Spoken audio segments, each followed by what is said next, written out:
চাই ইউটিউবের মাধ্যমে, ইউটিউবে তো কোনো ইস্যু থাকে আসলে ইস্যু ইউটিউব যেন সরিয়ে নিয়ে নেয়।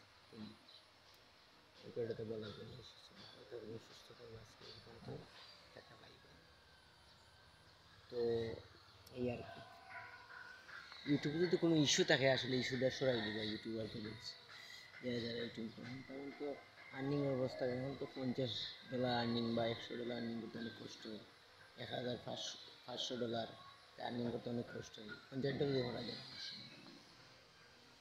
তো ইউটিউবে বললাম কোনো ইস্যু থাকলে, ইউটিউব তো আমেরিকা বাড়ি, আসলে হোম আমেরিকা, তো এটা ইস্যু থাকলে হারাই লাগে। আজকে ভিডিও এখন ভালো থাকুন, টাটা বাই বাই। তো এই আফ্রিদির বক্তব্য বাঁচানোর আর এস ফাইম বা আফসানা শুরু ভাই, হ্যাঁ আকিব হোসেন টিম, আজকের জন্য টাটা বাই বাই। আজকে এই পর্যন্ত, ভালো থাকুন সুস্থ থাকুন, ভিডিওটা পোস্ট করে বলছি।